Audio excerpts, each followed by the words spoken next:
All right, so I do have your books for you. I will pass them out after we're finished with the lecture. This book is a really awesome book for two reasons.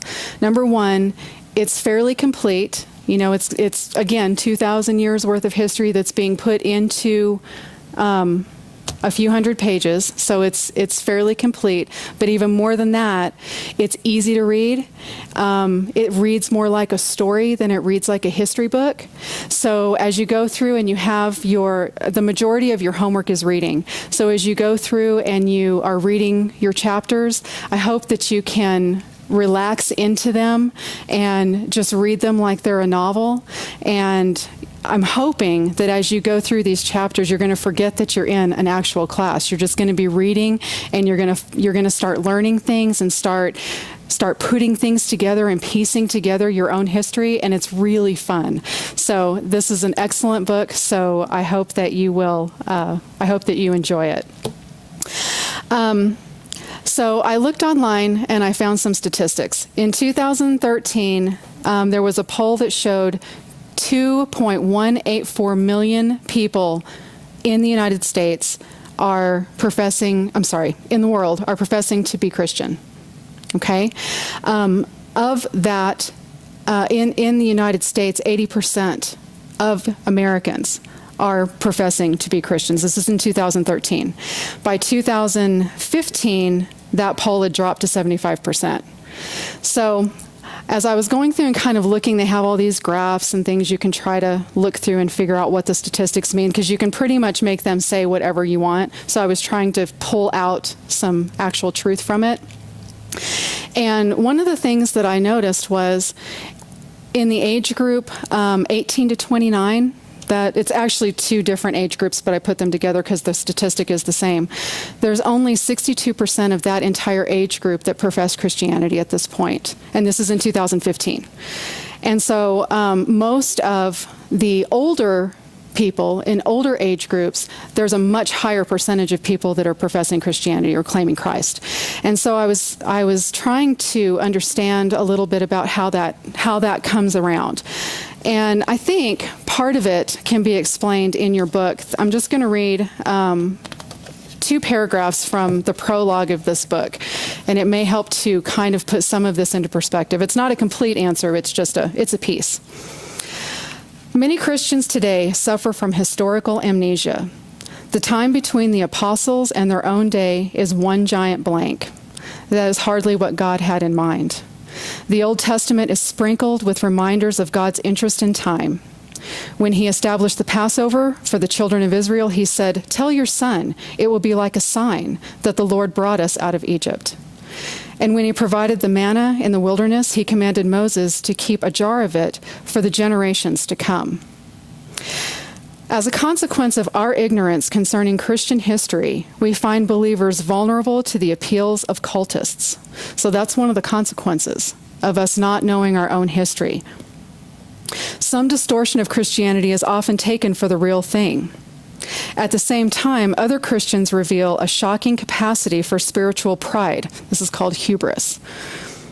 Without an adequate base for comparisons, they spring to the defense of their ways as their ways being the best, their party as the superior party. Finally, many Christians engage in some form of ministry without the advantage of a broader context for their labor. When they want to make the best use of their time or their efforts, they have no basis for sound judgment. So, what those two paragraphs are basically saying is, with the average Christian, the average American claiming Christianity, we'll call this 75%. The average American who's claiming this Christianity very likely doesn't understand, outside of Christ is my Savior, I understand what the cross means and what the sacrifice is, and I accept it for my sins. They understand the gospel, but they don't understand the basis behind where Christ how he established his church, how he established his disciples, how those disciples went out and spread the gospel, and how all of this turned into not just one universal church, but denominations all over the place. And worldwide, all of these differences of opinion. And much of it has a basis in only knowing what we know from being in our families or being in our own very small circle, our own church, our own fellowship. And some of that is just flat out not understanding the history and where we came from as Christians. So that is what this class is going to begin to try to change for all of us. It's going to be something where we can, whenever we get into conversations with people and they claim a specific denomination, we'll be able to say, oh, the founder of your faith or your denomination or your theology is so-and-so. Do you know anything about him? And you can get other people excited in their own church. They didn't even realize all of the information that they could have had. And so that's what this class is, I hope, is going to do for everybody. Christianity has influenced almost every part of our life. Our art, our language, our culture, our way of thinking, even our laws, the way that our country is put together and the basis of our laws. It influences every part of our life. And most of us, I guess I should say me, I didn't realize how much of my thinking was influenced by Christian beliefs until I understand what they really were, until I understood the foundations of them. So I'm hoping that you'll find out a little bit about yourself and be able to share that with other people. So, about 2,000 years ago, there was a man. He appeared in the Judean province. He claimed to be a teacher sent from God. Many Jews listened to him. They left everything, their homes, their jobs, their families, everything, to follow him because they questioned, could this man be the promised Messiah? Eventually, he was horrifically executed by the Roman government, and all of his followers dispersed. Does anybody know who that might be? Actually, it's a man named Theudas. And in 46 AD, he was a man who was professing to be the Messiah, the promised Jewish Messiah. There was also, before Christ, in 4 to 2 BC, there was a man named Athronges. In 4 BC, there was a man named Simon of Perea. In 6 AD, there was Judas the Galilean. In 135 AD, there was Simon bar Kokhba. And that's just a few. You can, if you go and Google early century messiahs, or anything like that, you'll just be amazed at how much pops up. They were all over the place. And Jesus was one of those messiahs, those men who walked the earth and said, I was sent here by God. And he had many people who followed the same pattern. But what separates Christ from all of these other men? What is the one thing that separates him from all of these other people who were claiming Messiah? The resurrection, that's right. There was no other person who was raised after their death and followed through with all of the promises that they gave prior to their death. So we have a unique Messiah. We have a unique man in this Jesus. All right. So, it has been said that there is no man that has had a greater influence or a greater impact on mankind other than Jesus. 2 billion people claim Christianity. That's a huge influence. He has built a church that is far greater than what we normally think of. We think of our fellowship, our church, our city, our state, maybe even our country, but it's worldwide. And it's anybody who professes and claims Jesus as their Savior. So this is it's not just, I guess what I'm trying to say is, knowing the history of Christianity. It's exciting whenever you're a Christian. But this is a worldwide influence and a worldwide effect.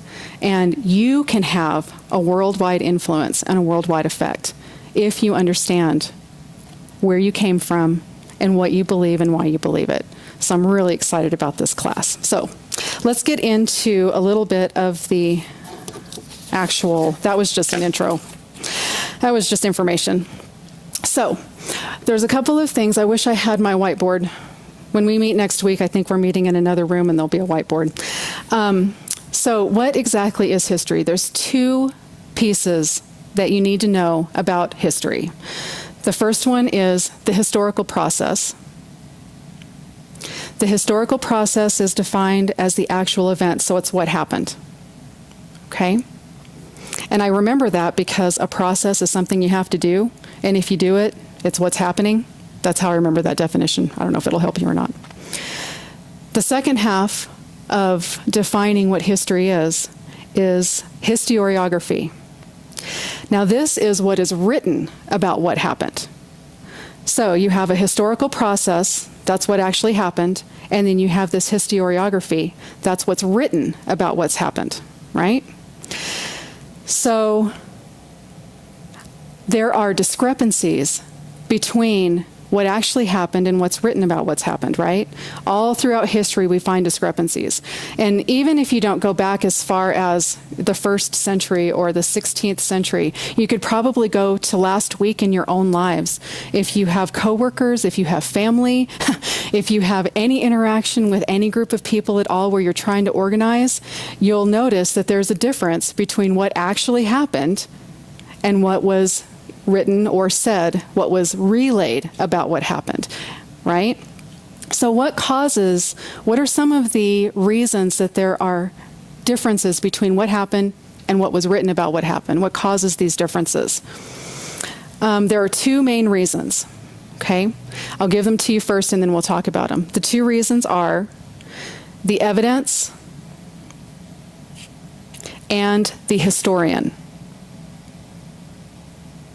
Okay?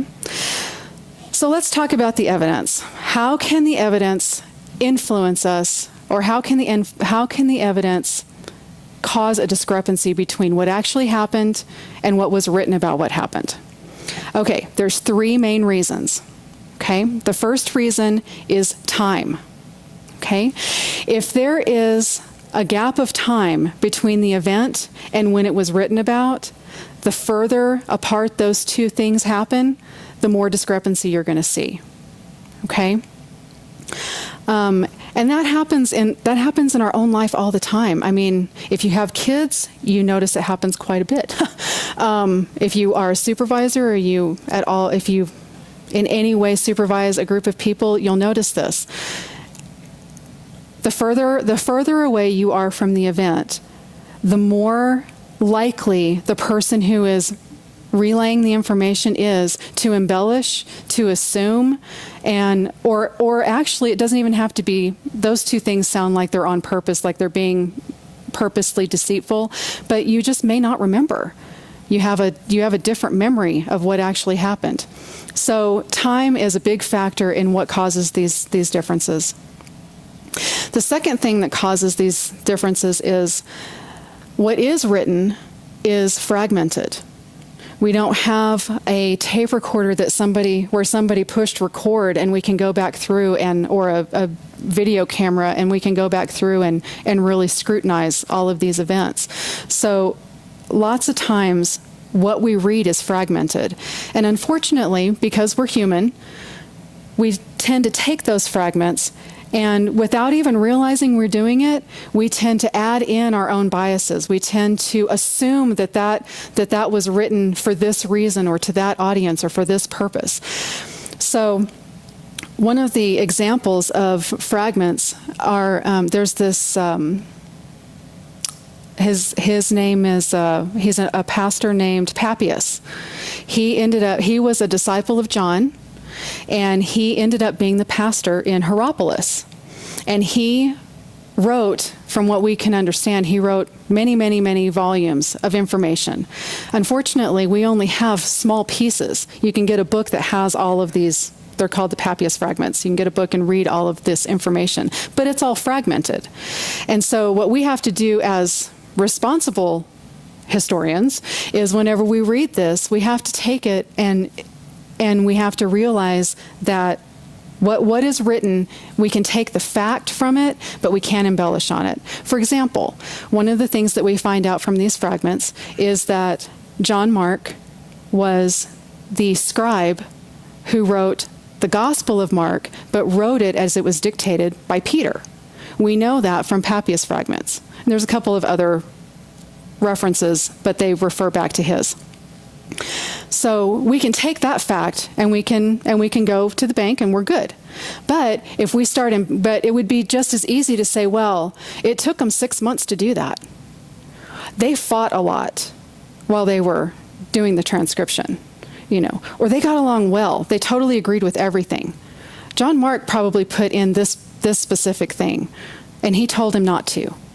Peter told him not to say it. We can start embellishing just based on what you read because you get a perspective. You start forming an opinion as soon as you start reading it, and you can really take off. So unfortunately, that happens in history books. That happens with writers. So this fragmented information can be a reason that there is a discrepancy between what happened and what was written about it.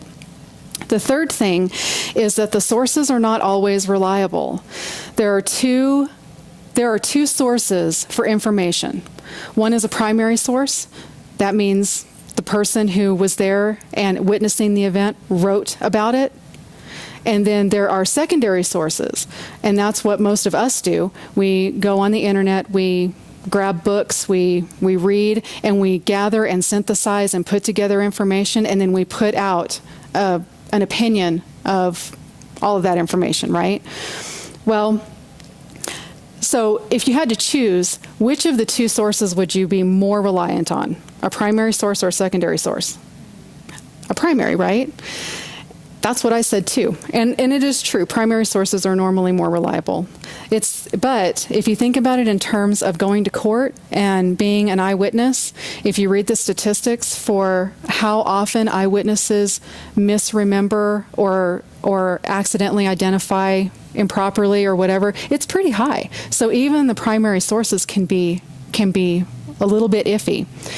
So there's an example of there is a term, it's called original forgery, which kind of is an oxymoron. Not sure how that fits together, but it's called an original forgery. One of the most famous original forgeries is called the Document of Constantine. Okay, this document was written. So it was written in the 4th century, and it was a document that Constantine gave to Pope Sylvester I, and it was giving him the papal lands.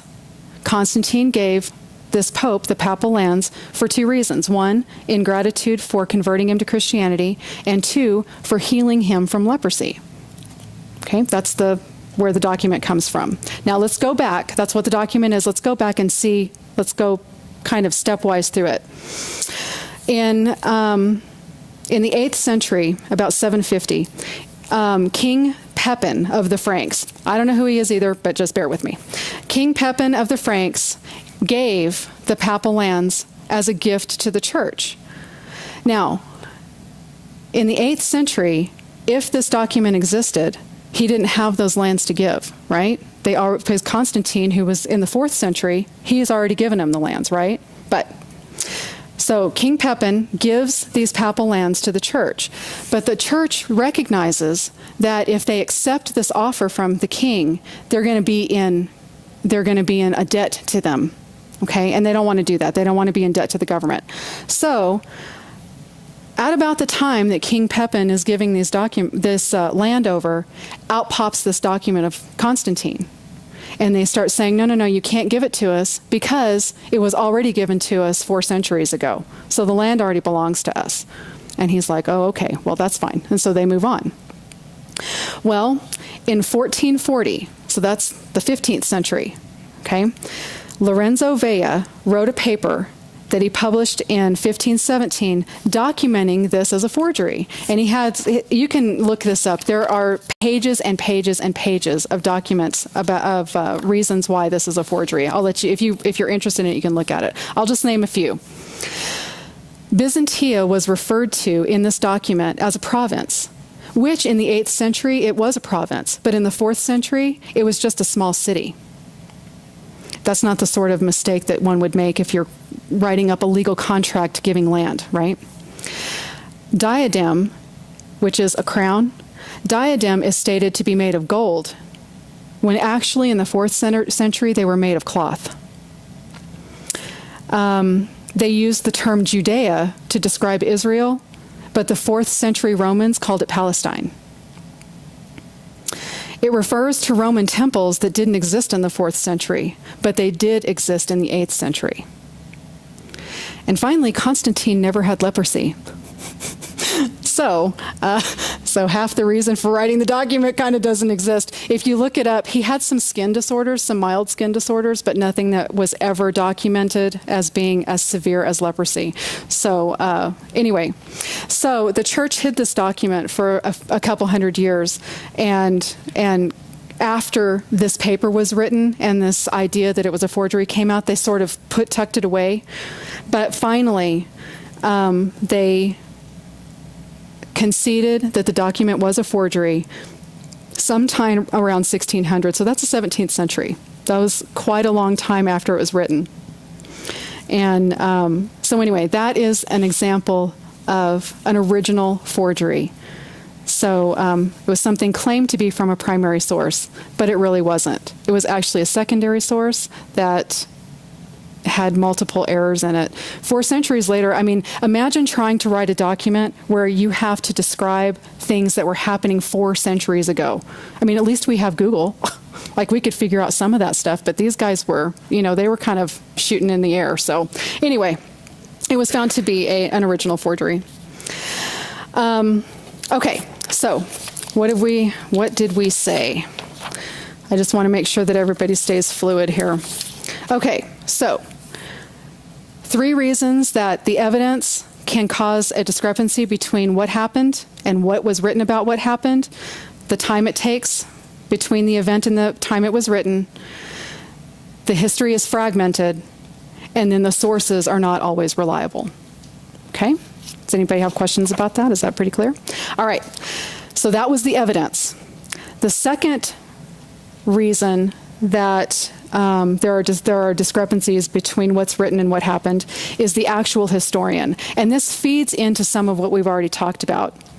The historian himself is influenced by their upbringing, their culture, their own faith or religious beliefs, their political beliefs, the political climate that they're living in. Everyone is affected by all of those things. And even if you don't want to, you end up introducing biases into what you write. So the historian is always going to have a skew or a bias going into what they write. It doesn't mean that it's not correct or it's not truthful, but as you read through any document, whether it's historical or not, anything, always come from the perspective of understanding that where this person is coming from may be biased one way or another. Okay?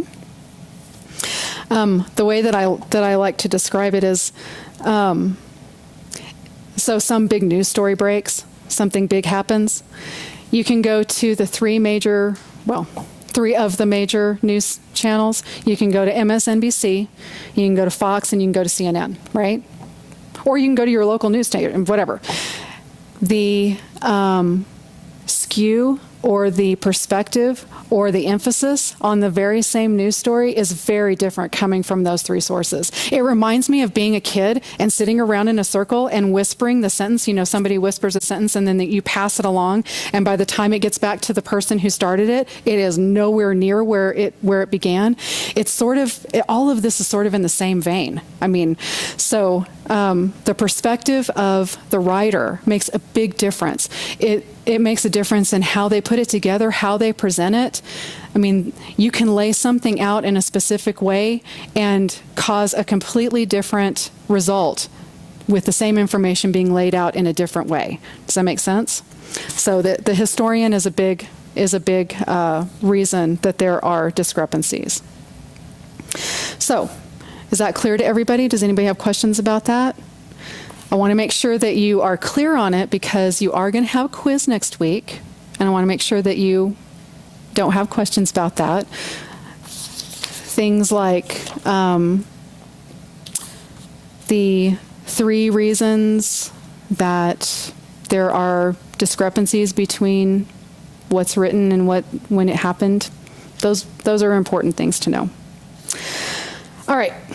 If there are no questions, let's move on. So there are different philosophies on history, different philosophies on how history runs, how it works, the way that it's put together. One of the primary historical philosophies, it's called a cyclic philosophy. And what it means is that history is repeating itself. You can look back at your recent history or your distant history and see patterns.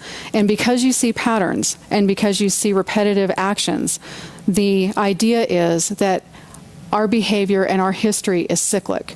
And you can learn from it and try to change, if you'd like to think of it that way. Try to change what's happening by looking at history. There are 3 main variations, okay? I'm going to talk about all 3 of them. The first is the Chinese dynasties, okay? These dynastic cycles, Chinese dynastic cycles. So the basic idea, this is actually really cool. Okay, so the main idea is there is this item. It's called the mandate from heaven. Okay, it is given to a ruler, the ruler of a dynasty. This mandate from heaven, and what this mandate means is that this person has been given favor from the gods. Okay. Because of this favor that's been given in this mandate, there's increased prosperity, the population grows, there's a lot of education and learning and growing, and the society basically grows and develops positively. Well, eventually, some sort of corruption ends up getting into that government. Some sort of, we'll just call it corruption, gets into the government, okay? Whether it's taking money or not paying their employees or not being fair or just whatever. Things happen, corruption gets in, and it sits and it takes hold. As soon as this corruption takes hold, the mandate is removed from the dynasty because the gods are no longer favoring that government because they're corrupt. As soon as the mandate is removed, then the people or the nation, the dynasty, starts to spiral down. It starts to get chaotic and it starts to go into moral depravity until it is basically implodes on itself, in which time this mandate from heaven is given to a new dynasty, a new ruler, and the whole cycle starts again. Okay, so that's the basic idea behind this this dynastic cycle. The issue is that as a Christian, this is not a Christian perspective on history. Okay, we're going to talk about why it isn't in a minute, but this, even though you can look into your own history, you can look through history, and you can actually see what they're talking about. You can see these cycles. You can see where things are repeating themselves. Same behaviors, human nature. You can really pull out and understand where this is coming from. But it is not a Christian perspective on history. And I'll talk about it after I talk about the other 2. I'll tell you why. The second type of cycle is called the Indian cosmic cycle. Now, this one was really hard for me to understand. So the details behind these cycles are not something you're going to be tested over. I'm just giving you some idea of what they mean and how they came around. So the Indian cosmic cycles, they originated in India. And what happens is there is a creator god called Brahma. As he comes up, he creates this people, and these cycles begin. It's a 4-phase cycle. And these cycles will go through until this creator god Brahma actually disappears and dies. And then a new cycle begins when a new Brahma comes along. So already, if you have a creator that is dying off and coming back and dying off and coming back, that's certainly not a Christian perspective. But anyway, let me just tell you real briefly about these 4 cycles. There's 4 ages. They call them ages. The first 400 years is the dawn of the age. The next 4,000 years is the lifespan of the age. And then the last 400 years is the twilight of the age. Okay, so that is one age. The second is exactly the same, only it's 300 years is the dawn, 3,000 years is the lifespan, and 300 years is the twilight. Next phase, 200, 2,000, 200. The final age, 100, 1,000, 100. The interesting thing about this is if you just look, I just looked on maybe 5 or 6 websites, the information that you get from them, all these cycles are pretty much the same, like they stick with the ages, but in one of them they describe the lifespan of an age as being 130,000 solar years. I have no idea what that means. Another one described it as being 1.728 million human years.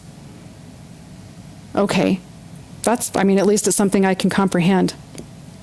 The thing that is chaotic about this cycle is that even though it's giving concrete numbers, 400, 4,400, right? 300, 3,300 and on. But as you go and try to figure out what that means, some of the sources will give you, these millions of years for each. For every 1 year, it's so many human years. For every 1 year, it's so many solar years. And then in between the ages, in between, for example, the 400 years of the twilight and then the 300 years of the dawn of the next age, that interim time can be any length of time. So it's defined, but it's very loosely defined. And it's defined in a way that is so massive and expansive that what I say about it right now doesn't matter, because by the time the next age starts, no one's even going to know I said anything about it one way or the other. It's just massive and expansive. And so it gives you enough information that you can latch onto it, but so little information that you can't do anything with it. So, but anyway, so that is the gist of an Indian cosmic cycle. The final one is called the Persian cycle, or the ancient Middle East cycle. This one is actually really hard to find information on. It's a Zoroastrian religion, or the Zoroastrian religion came up with this view of history. And basically, it's 4 successive ages, much like the Indian cosmic, but they're labeled differently. The first age is the Golden Age. The second age is the Silver Age. Third age is the Bronze Age. And the fourth age is the Iron Age. What's interesting about that is that in the book of Daniel, whenever the statue is being described and how it's being put together, and each is supposed to be describing a different conquering nation coming in, it's in this exact order. It's gold, silver, bronze, and iron. So it's interesting how this happens to parallel what our own, at least our own prophetic,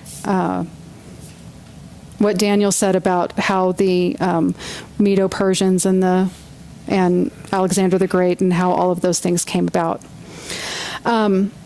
So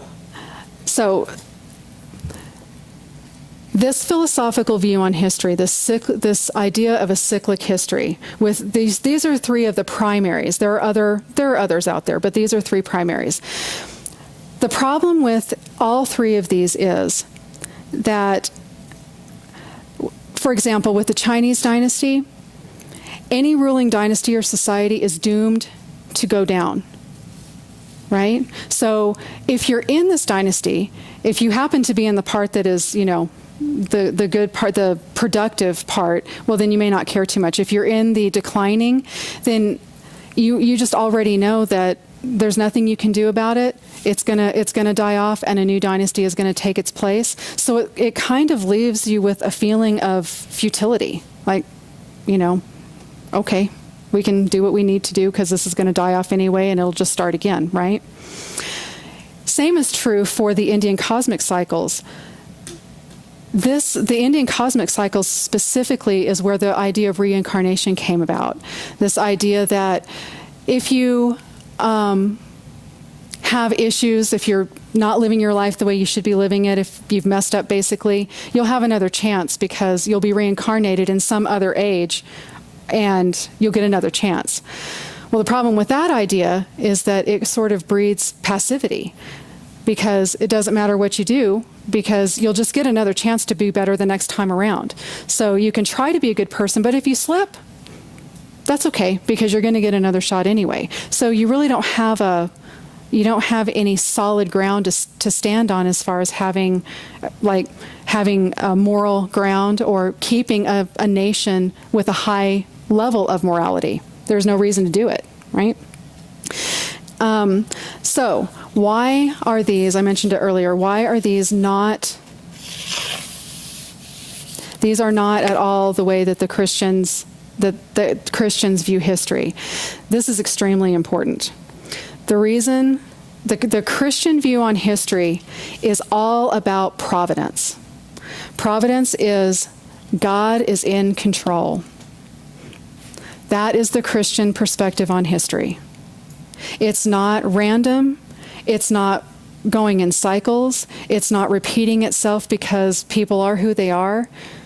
It's not going to decline and die off and be replaced. You are not going to decline and die off and be replaced. The Christian perspective on history is that God is in control of everything, and He has a plan. There are 3 convictions. These are really important, for example, perhaps for a quiz. 3 convictions about history that are the core of Christian doctrine, okay? The primary idea is providence, but these 3 convictions are, number 1, God guides in a straight line. He doesn't guide in a cycle. He doesn't guide in ups and downs and valleys and around and thoroughfares and whatever. He guides in a straight line. And he has a timeline. History is telling God's story. It is His story. History is His story. And He is in control of it. He's guiding it. He's directing it. And He's in control of it. God is not predictable. He doesn't put us in a situation where we are bound into cycles. He just guides in a straight line, and nothing about what happens is random because God is in control of it. Secondly, God will bring history to a planned conclusion. It's not going to be a demise over moral depravity and a rebirth because a mandate is given. It's going to be God guiding and then coming to a conclusion that He has preordained. Okay? This is very specific. What is God's goal? God's goal is eternity. His goal, if you believe what the Bible is saying, His goal is that all would come to a saving knowledge of Christ. His goal is that all would come to know Him and all would have a personal relationship with Him. Why? So that we can spend eternity with Him. He has a plan laid out. He has a specific goal, and that goal is eternity with His creation. Okay? And finally, God is so awesome. He is so personal. The third thing is that God intervenes in the lives of individuals. He intervenes in the lives of nations and in the lives of cities and states and families. One example could be when God intervened and spoke with Moses at the burning bush. That was a major intervention. Another example is Paul's walk to Damascus, where God intervened in his life and introduced Himself, and Paul became a man of God that is notable. Why?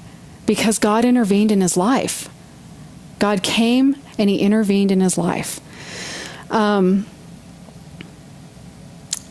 big one is Christ coming.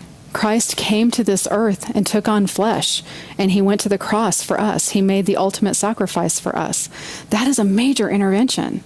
And God, I mean, those are huge. But all of us, I would imagine, I know in my life, I can think back in times in my life where I would say things like, wow, I don't know how I survived that. I can remember one time I had been up all night long. I'd been studying. I was in college. I was up all night long and went to class the next day.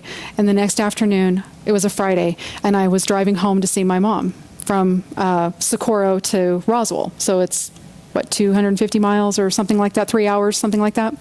Anyway, so before I left, you know those massive glasses that you can get from like Circle K, those insulated cups, big thing. I mean, the monsters. I filled that with coffee and got in my car and started driving. And I was not a Christian. I knew who God was. I knew who Jesus was, but I wouldn't consider myself following the Lord at this time. So anyway, driving, and I don't know how many of you have ever driven from Socorro to Roswell, but it's very barren. But the route that I take takes me through Lincoln, little tiny town. And then that after you get through Lincoln, it dead ends at Highway 70, right? And then you turn left and you head into Roswell. Well, I'm not exactly sure when I lost my ability to remember what happened, but all I can tell you is I woke up sitting at that stop sign in my car with my blinker on, ready to turn left. I have no idea how long I drove without being aware of driving. I have no memory of it. And as far as I'm concerned, God intervened in my life. He came down and he intervened in my life. And he kept me from whatever, fill in the blank, right? So all of us probably have stories, or we have friends, we have family that have told stories about, they don't have to be dynamic and, extraordinary. I mean, the fact that we all woke up this morning and we're breathing, God's intervening in our life on some level, right? He's in control of us and our lives. So the Christian perspective on history is not random. It is not something that's going to repeat itself. And you are certainly not a people that are easily brought back and replaced. You are individual, you're created by him, you're loved by him, and you are an individual, and you will stay that way. God has a plan. That is the Christian perspective on history. Okay? So these cyclic views on history are, in my opinion, they're kind of sad. You can think of them as dark or bleak, but I don't really think of them as being dark. I just think they're sad. They just don't have hope. Christians and their perspective on history and on everything is nothing but hope, because we have a great God, and we have a God that is not going to stop intervening. So it's pretty awesome. So does anybody have any questions about the cycles or the Christian perspective? No? Okay. Let me give you your homework real quick, and then I'm going to turn off the recorder. Actually, I'll turn off the recorder and give you your book and then your homework. So does anybody have any questions about anything before I sign off? Other people may want to hear your questions if you have them. That cyclical, the description you just gave us of all the other, is that in the book? Or is that... No, all that's on the outside. Okay. Yeah, all that stuff is on the outside. And again, the details behind all of that, that's just to try to help you solidify it in your memory. I'm not going to ask you questions like, what is the first age of the Indian cosmic cycle? No, I mean, that was just to get an idea of what's going on. What I want you to know is that providence is the basis behind the Christian view on history. I want you to understand those 3 points about, God is in control, God has a purpose and a timeline, and God intervenes in the lives of his people. Those are the things I want you to know. Okay? I just wanted to make sure I got it right. So the discrepancies between the historical process and historiography? Yeah, historiography. Uh-huh. Historiography, okay. And so there's two reasons why there's the discrepancies, problems with the evidence, Uh-huh. historian. Yes. biases. Okay. That's correct. Okay. That's correct. And then within that, there were the three examples of the, yeah. Mm-hmm. Okay. Yep. Thank you. Mm-hmm. You're welcome. Anybody else? Okay, let me turn this off, and then